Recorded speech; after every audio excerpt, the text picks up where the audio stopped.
Hello students, good morning to all of you. I welcome you all to the online English classes conducted by KVS Jabalpur region. Today it is 30th of May and I, Komila Mirani of Kendriya Vidyalaya number 3 have brought to you poem 2 of the textbook Flamingo of class 12. The poem is Keeping Quiet by Pablo Neruda. This is our textbook Flamingo and the poem is on page number 95. Pablo Neruda, his original name was Neftali Ricardo Reyes Basualto. He lived from July 1904 to September 1973. Now his name is very typical. His original name is very typical. He belonged to Chile and he took the pen name Pablo Neruda and later on made it his legal name. He assumed this pen name as Pablo Neruda when he was just a teenager. Now, why did he change his name from his original name to Pablo? Because at that time it was in vogue that writers and poets, they used to adopt some other names. And one was to hide his poetry from his father. His father was not in support of his being a poet and a writer. His poet was a rigid man. He wanted his son to have some kind of practical occupation which would earn him a living. Therefore, to hide his poetry, his work from his father, he changed his name to Pablo. Now, here I have brought some highlights of his life. He was from a humble working class background. Just now I told you his father did not support him in his writing poetry. He was influenced by Gabriela Mistral. Then by 1920s he became a known poet, but then also he did not have enough money to support himself. His financial condition was not very good. Then he became an ardent communist after the civil war in Spain. Later on, he held various positions in diplomacy. He travelled a lot and in 1971, towards the end of his life, he received the Nobel Prize for Literature. Now, if someone asked Pablo Neruda about his writings, once he himself said, "If you ask me what my poetry is, I must answer, I don't know. But if you ask my poetry, it will tell you who I am." That means, what did he mean to say? That if you want to know Pablo Neruda, just read his poetries. You would come to know who he is and what kind of a man he is. That means his poetries are a true reflection of his personality. Now we move on to the poetry Keeping Quiet. The theme is basically a plea or a request or an appeal to mankind. So it has a universal appeal. Now the big question is that we are rushing all the time. We don't want to lag behind in this race of life. But we don't know what the race is all about. So the question is the way we move through our lives without pausing or without caring for. Then the world around us, we don't bother about it. The nature is suffering, the world is suffering, people are suffering. You have to keep in mind that Pablo Neruda started writing in the time when the world was facing wars. After 1914, the First World War had started. Industrialization was progressing, and that was the time where a number of difficulties had started in the world. So Pablo felt very bad for suffering nature, for the suffering world. In this poem, he has criticized the divisive tendency of man. Now, divisive tendency, there are a number of factors that act as barriers between human beings and between human beings and nature. So, there's a line in the poem which says, "Let us not speak in any language." So, language is one barrier. Let us not speak in any language. We would all be together in sudden strangeness. So, his appeal is to be united. Then he wants to chastise mankind for killing of animals, for harming other men. And he reminds the human beings with a line, there would be victory, but there wouldn't be any survivors. So it's very clear that he does not stand in favor of wars, any kind of war. But whether it's a war between humans and humans or between humans and nature, there would be survivors, there would be victory, of course, but there would be no one to celebrate such victory. And then one last appeal and one last theme is to cleanse oneself of all guilt and hatred.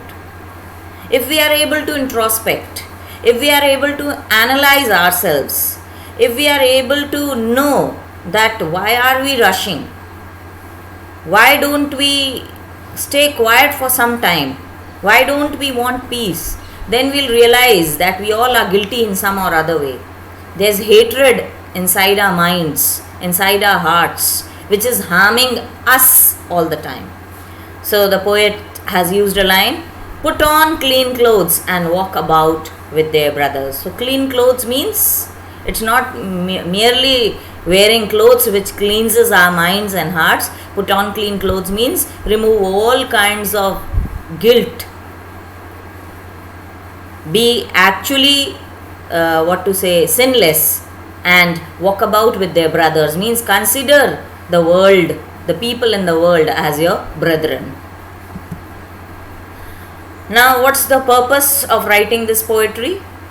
To allow the readers, to allow the world know the importance and significance of silence, to tell the people that there's a lot of sadness in our lives. And what does it mean? We are living under constant threat of death. We fear death when we know that it is inevitable. One other objective of this poem is to help us understand ourselves, to adopt nature and Mother Earth as a teacher. And above all, what does the poet want? The poet wants that we all should understand the necessity of quiet introspection. Introspection is one word which dominates in the theme of the poem. What do you mean by introspect? Introspect means to inspect within, to analyze within, to think within. Take some time, think that what are we doing? What are the activities for which we are rushing all the time? What are they leading towards? So he wants that we all understand the need of quiet introspection, create a feeling of understanding, brotherhood and unity in this world. This is the basic motive or purpose of the poet. Now when we talk about the language and style of the poem, it's very simple. The poet has used common words. Straightforward sentences have been used. The poet has ironically tried to sensitize the readers towards the power of silence, towards the power of quietness. He raises those issues that threaten mankind. Then he wants to awaken the readers that they should do something to take urgent steps to stop destruction in this world. This is the poem, page number 94 and 95 of the textbook, Keeping Quiet by Pablo Neruda. Take a reading of the poem and Now we move on to the stanza-wise discussion. The first stanza of the poem says, "Now we'll count to 12, and we all will keep still. For once on the face of the earth, let's not speak in any language. Let's stop for 1 second and not move our arms so much." See, it's very simple. What does the poet want? He wants that we all should count numbers. Now it's a very childlike thing, no? If someone is asking us to count numbers from 1 to 12, we'll think that it's foolishness. Now 12 here, it signifies lot of things. 12 are the hours on the face of the clock. 12 are the months of the year. So 12 has a great significance in the scheme of the world. So he has used 12. But he doesn't mention whether he means 12 seconds or 12 minutes or 12 hours or 12 years or 12 months. He doesn't mention. He basically says that we'll all means he includes himself. All the people of the world, they'll count to 12, and during this counting he says that we all will keep still. Keep still means there'll be no activity going on. For once on the face of the earth, let's not speak in any language. Just a few minutes before I mentioned that he wants unity and brotherhood in this world. He wants to remove all kinds of discrimination and barriers. Those were the times when the world was facing wars. Now he wants that people should remove these barriers. Language is one such barrier which divides humankind. So he does not want people to speak in any language. That now when people speak different languages, they also express different opinions. So he wants that people should stay still, they should keep quiet, they should remain motionless, they should stop themselves from doing any kind of activity. And then he says, let's stop for 1 second. He's asking for only 1 second from the schedule of our busy lives. And he says, let's not move our arms so much. Now arms, they are a part of our body. Let's not move our arms. Move our arms means let's not involve ourselves in any activity. And arms would also mean arms and ammunitions, the weapons.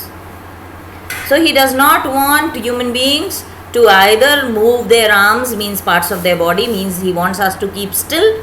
And he also does not want mankind to make use of arms and ammunitions and weapons. These all things, what he is requesting, these will help the people, help the world in attaining peace, brotherhood and unity. This is the explanation that 12 represents the hours of the day or the months of the year. He wants everyone to count up to 12. He wants us to be calm and still. He wants the people across the nations to be united, so people should stop speaking their languages. Rather, they should speak the language of quietness or peace or the language of silence. This will bring unity among the human beings on the face of the earth. On the face of the earth means in the whole world. At least 1 moment, 1 second, no one shall move his arms, either to signal or to fight or to do any activity or to argue with each other. Now see the second stanza. Second stanza says, it would be an exotic moment without rush, without engines. We all would be together. We would all be together in a sudden strangeness.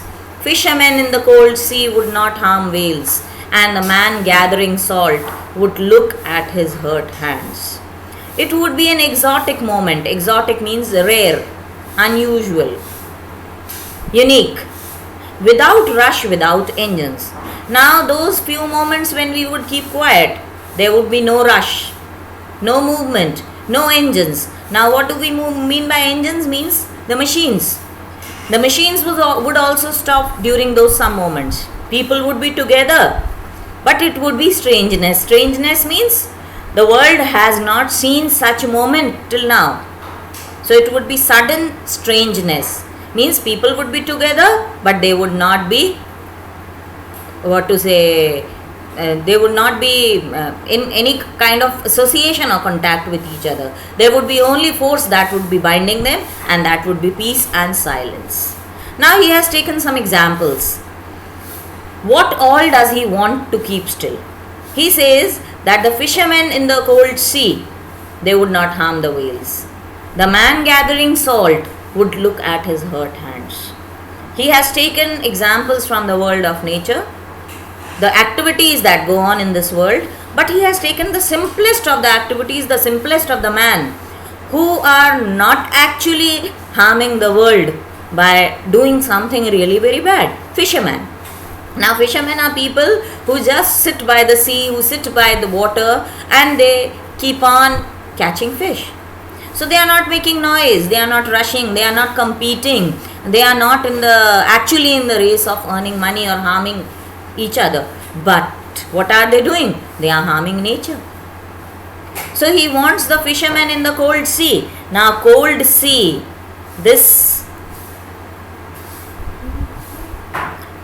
is a very important figure of speech. Cold sea. Fishermen in the cold sea. Now is the sea cold? Actually the sea is not cold. Sea, it can be warm, it can be cold, it can be cool. But here the fisherman is cold. Cold means, cold stands for emotionless, feelingless, heartless, brutal, cruel. So actually the poet ironically wants to call the fisherman cold. Now this poetic device in which the adjective cold, there is an adjective in the poem, in this particular line, cold, it should have been used with fishermen. But rather than using it on the fishermen, he calls the sea cold. This particular poetic device is known as transferred epithet. TRANSFERRED, transferred epithet, EPITHET. So, very ironically, he calls the sea cold. Cold means emotionless, feelingless, brutal, cruel. So, the sea is not cold. The sea is full of life. It's sheltering so many forms of life in the world. It's a habitat for so many animals and plant life in the world. It's the fishermen who are cold. Why are they cold? Because they are harming the sea life. Now what does he want these fishermen to do? They are not actually causing any visible harm to the world, but they are harming the nature. They are harming environment. They would not harm whales. Now whales stand for all kinds of sea life, all kinds of aquatic life. It's not only whales, it's all kinds of fishes, all kinds of sea life or aquatic life. So in these some moments when everyone would be quiet, even the fishermen who are quietly sitting and doing their work, they would stop their activity and they would not harm the whales. The man gathering salt would look at his hurt hands. Another very simple example of a man who's quietly earning his living, who's quietly doing something to somehow survive in this world. Man gathering salt. Now people who are gathering salt in the seas, what are they doing? They are not talking to anyone. They are not creating noise. They are not creating pollution. They are not rushing. They are doing their work silently and quietly, just somehow trying to survive. But in this whole process, this man who has gathering salt, he has harmed himself. How do we know that he has harmed himself? There's a phrase in the line which says, he would look at his hurt hands. Means in the process of earning his survival, what has he done? He has hurt himself. He has hurt his hands. And during this few moments of quietness, of silence, of stillness, of self-introspection, the poet wishes that this man would also stop his activity and analyze what has he done to his body. How has he hurt himself? Hurt hands, all of you will see, it's an example of alliteration. Why? Her has been repeated in both these words, and sound repetition in the words of a same line. So his hurt hands. So there are actually three words: her has been repeated in the words his, hurt hands. So it's an example of alliteration.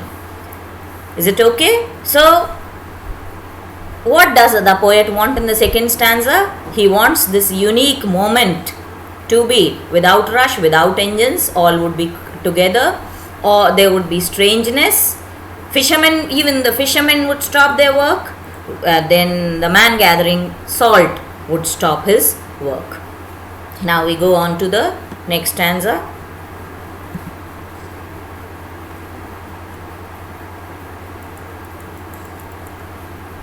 The next part of the stanza says, those who prepare green wars, wars with gas, wars with fire, victory with no survivors, would put on clean clothes and walk about with their brothers in the shade doing nothing. So now we see that the poet actually wants all kinds of war, all kinds of activities of destruction to stop. All such activities which are causing harm to nature, to the earth, to human beings, to animals, to plants, to own self, such activities should stop. So he uses different kinds of wars. Green wars. What are green wars? Wars with nature, cutting of trees, yes, killing of animals, harming the jungles, deforestation. These are green wars. Wars with gas, wars with fire. Wars with gas, gaseous weapons. Wars with fire, the normal arms and ammunitions, the guns, the bullets. Wars with gas, you can see examples like atom bombs, etc. So these are the wars that he wants to start. He says that these wars should be stopped. The reason I have already told you in the beginning when we were discussing the objective of the poem, that he says that in all kinds of wars, in all kinds of destructive activities, there is always a victory. One side always wins and the other side always loses. But then what happens? There is no use of such activity. There is no use of such war, because there is no one left, no one survives to enjoy the celebration. So all kinds of war, they only bring sorrow and sadness. They only bring destruction. So what does he want these people who are involved in wars to do? To put on clean clothes, to walk with their brothers in the shade doing nothing. To put on clean clothes means, clean clothes, it's an image. Now clean clothes, it's an image. It says that clean clothes doesn't really mean clean clothes. If I put on clean clothes, would my mind be cleansed? No. So when I wear clean clothes, actually he wants that our minds and hearts, they should be cleared. There shouldn't be any enmity. There shouldn't be any ill will. There shouldn't be any guilt. If it's towards others, there shouldn't be any ill will. There shouldn't be any malice, hatred. And if it's against self, so there shouldn't be any guilt. So this is the meaning of the phrase clean clothes here. Clean clothes also contains poetic device alliteration. There would be other examples of alliteration. With the help of example that I am giving you, you can find other examples of alliteration in the stanza. So he wants all kinds of war to stop. So he wants people to remove all kinds of malice, hatred, ill will, evil, guilt from minds and hearts, and walk about with their brothers. Means forget all kinds of enmity and consider the people in this world as brothers, in shade doing nothing. Now what do we mean by in shade? In shade means in complete shelter, in complete security. Shade means security here. Shade doesn't mean the shade that the trees provide us. So he means security. Let there be an atmosphere of security and safety in this world. Let us do nothing for at least some time, and use this moment for introspection, for making the world a better place.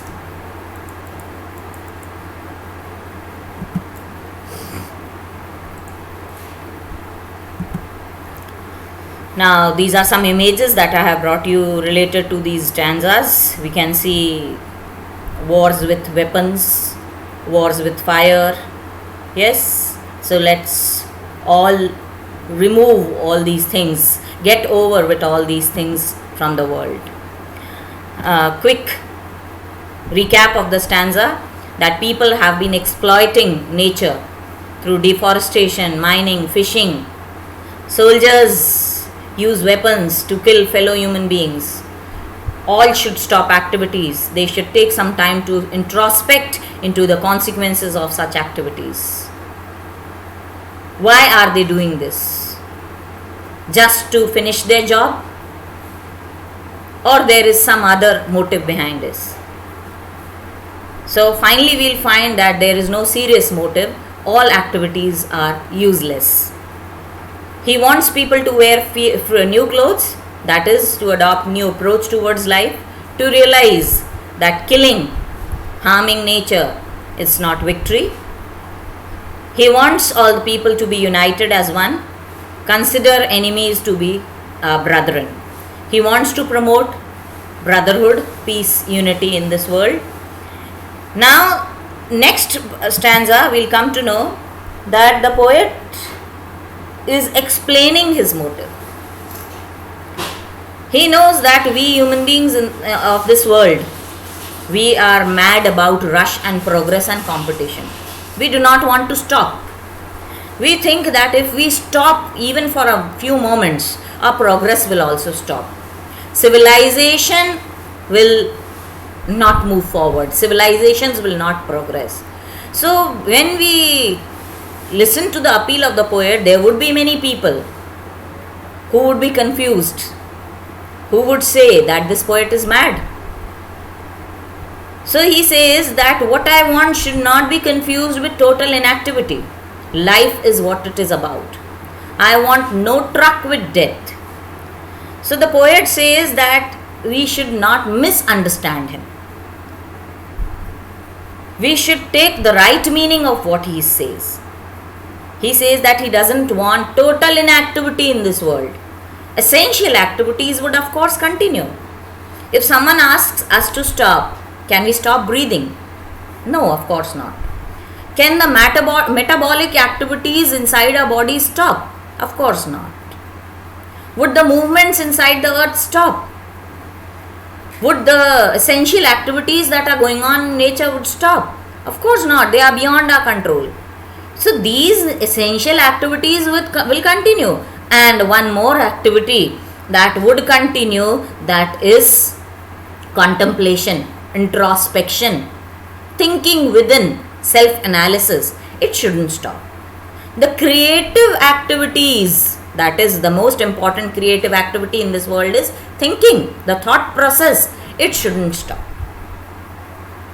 He says life is what it is about. I want no truck with death. Life means living. We cannot stop living. He says that whatever he says, his message should not be confused with total inactivity. He wants no truck with death. And then he says that people of the world, the next few lines are a bit confusing, so I'll try to explain it to you in the other way. He says that today people have become single-minded. Single-minded about what? There's only one goal. There seems to be only one goal in life, and that one goal is competition and making money. Some or the other way, we want to excel in our fields. People have become single-minded, and therefore they want to keep moving. They don't want to stop even for a moment. And therefore, when they are asked to keep silent, when they are asked to stop, when they are asked to do nothing even for some moments, they become sad. And when they become sad, they think that the poet or the external force that is stopping them, it is taking them towards death. Because for us, stopping only means death. People don't want to stop in their lives. They think that their activities would come to a stop only when they die. So people are mad in this rush of competition. It's a rat race in which people don't know their actual goals. They are just competing with each other, rushing against nothing. So he says that if we were not so single-minded about keeping our lives moving, then we would realize that these few moments of doing nothing actually are to bring silence in this world, to bring peace and brotherhood in this world.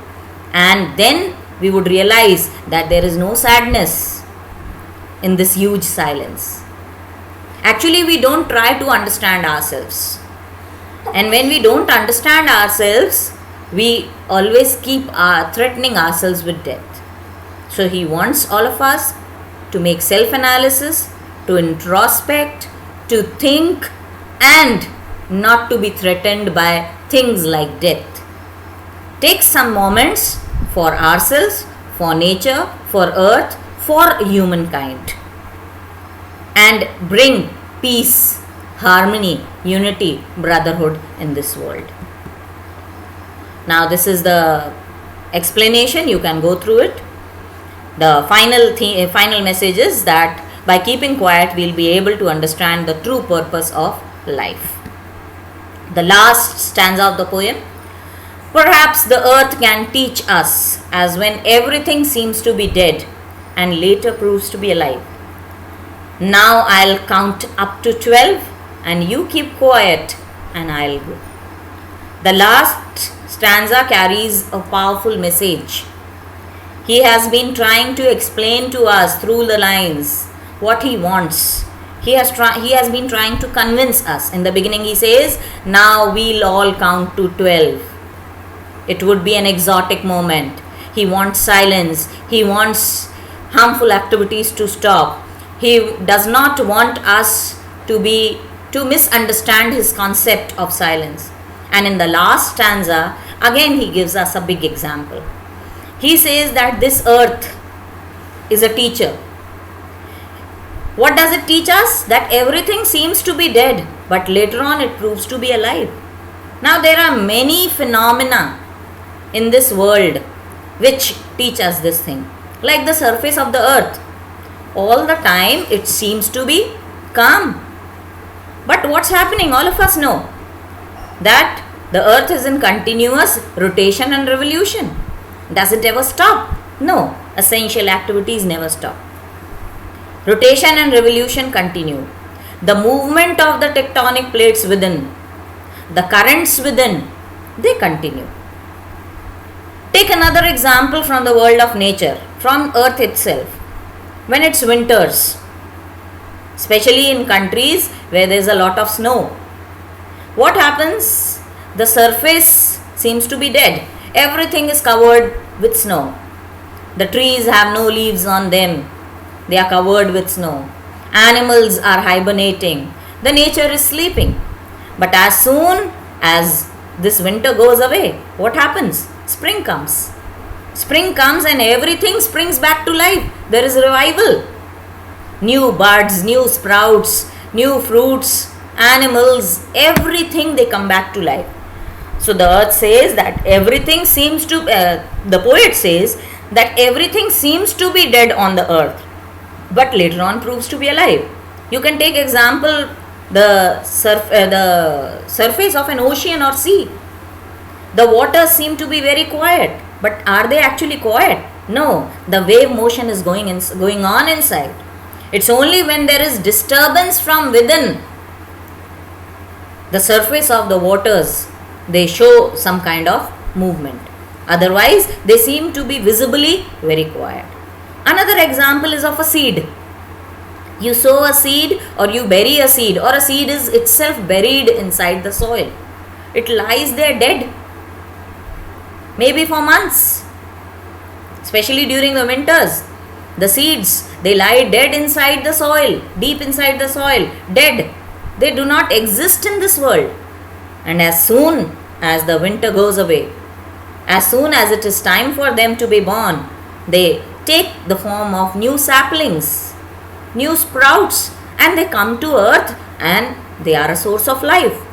So earth teaches us a big lesson that there are seemingly things and there are beings in this world which seem to be quiet, but they are doing their jobs very efficiently. So we should be like earth, quiet on the surface, calm on the surface, but doing a great job inside, like the earth. Yes, surviving life. And now the poet thinks that we all are convinced. He has given us so many examples. He has tried to explain to us logically that keeping quiet wouldn't harm us in any way. So he says, now I'll count up to 12. See the contrast. In the first line of the poem, he says, we'll all count up to 12. So he involves himself. And now he says, now I'll count up to 12. Because he is completely convinced that we agree with him. And therefore, we'll follow what he's saying. So he says, I'll count up to 12. You keep quiet and I will go. So if we are convinced, if we agree with him, we'll be quiet for at least a few moments. We'll utilize these few moments to bring harmony and peace in this world. Basically, utilize these few seconds to introspect, to analyze ourselves, to analyze the activities that we are doing, and then make a decision on how these activities are influencing the world. So let us all unite, let us all make efforts to make this world a better place. And at the end he says, I will go. He says that he has achieved his purpose. He believes that he has achieved his purpose, and he says he will go. Poetic devices, I have taken only one here. Alliteration, sudden strangeness, his hurt hands, we will, wars with, clean clothes, we would. So what do you see? What do you see here? That the sounds have been repeated. Sudden and strangeness, sir, has been repeated. His hurt hands, her has been repeated. We will, were has been repeated. Don't go by spellings, go by pronunciation. Clean clothes, ka has been repeated. So these are examples of alliteration. Other major poetic device that was used in one of the stanzas, it was transferred epithet. Please do remember, cold sea, fishermen in the cold sea. It's not the sea that is cold, it's the fishermen that are cold, brutal, hard-hearted, because they are killing the aquatic life, they are harming life on the earth.